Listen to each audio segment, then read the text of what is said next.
రాష్ట్రంలో ప్రభుత్వం ప్రజలకు ఎంత పెద్ద ఎత్తున సహాయ సహకారాలు అందించాలనుకున్నా, మంచి పరిపాలన చేయాలనుకున్నా కూడా రెవెన్యూ యంత్రాంగం అవినీతి, నిర్లక్ష్యం, అక్రమాల కారణంగా పెద్ద ఎత్తున ప్రజలకు మేలు జరగడం లేదు. ఇందులో భాగంగానే కొన్ని విషయాలు 2022లో CCLA నుంచి రాయచోటి ఎంఆర్ఓ మీద అన్నమయ్య జిల్లా కేంద్రం రాయచోటిలో ఉన్నప్పుడు విచారణ చేసి చర్య తీసుకోమని ఇస్తే 50 రోజుల వరకు కలెక్టర్ కార్యాలయం నుంచి ఆ కాగితం దాటలేదు. అది ఫిర్యాదు చేసిన వాళ్ళు వెంటబడి ఆ కాగితాన్ని అక్కడి నుంచి ఆర్డీఓ ఆఫీస్కి మారిస్తే ఆర్డీఓ ఆఫీసులో 5 నెలలైనా ఆర్డీఓ ఆఫీస్ నుంచి అది దాటలేదు. ఆ తర్వాత ఎంఆర్ఓ ఆఫీస్కి వచ్చింది. ఆ తర్వాత ఏమైందో తెలీదు. ఈరోజు జిల్లా కేంద్రం కూడా లేకుండా పోయింది. ఇదే విధంగా డిసెంబర్ 29వ తేదీన అన్నమయ్య జిల్లా కలెక్టర్కు సంబేపల్లి మండలం నారాయణపల్లికి చెందిన పేయల వెంకటప్రసాద్ ఆ గ్రామ విఆర్ఓ పైన ఫిర్యాదు చేశాడు.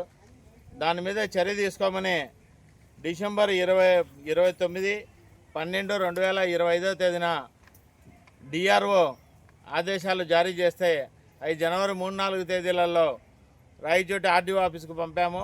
రాయచోటి ఆర్డీఓలో విచారణ చేసి మీకు న్యాయం చేస్తామని చెప్పినారు. అది దీనికి సంబంధించిన కాగితము. అయితే ఇక్కడ రాయచోటి ఆర్డీఓ కార్యాలయంలో ఇప్పటికీ అంటే ఈరోజు మార్చి 29వ తేదీ ఇంతవరకు మాకు రాలేదని రాయచోటి ఆర్డీఓ ఆఫీస్లో చెప్తారు. మేము పంపామని చెప్పి కడప ఆర్డీఓ కలెక్టరేట్లో ఏ సెక్షన్ నుంచి వాళ్ళు చెప్తున్నారు. మరి వాళ్ళు పంపింది నిజమాబద్ధమా, వీళ్ళు వచ్చిన తర్వాత రిసీవ్ చేయలేదో నిజమాబద్ధమో తెలియదు. కానీ ఈ ఎవరైతే ఫిర్యాదు చేసినారో ఫిర్యాదు దానికి న్యాయమో జరగలేదు, విచారణ చేయలేదు. ఇలాంటి దౌర్భాగ్యమైన పరిస్థితి ఉంటే రెవెన్యూ యంత్రాంగం పైన చర్యలు చొరవే లేకపోతే జిల్లాలో పరిపాలన ఏ మేరకు జరుగుతుందో ఒకసారి జిల్లా అధికార యంత్రాంగం అటు కలెక్టర్ కానీ ఇటు రాయచోటి ఆర్డీఓ కానీ దృష్టి కేంద్రీకరించి ఇలాంటి వారిపై చర్యలు తీసుకోవాల్సిన అవసరం ఎంతైనా ఉంది.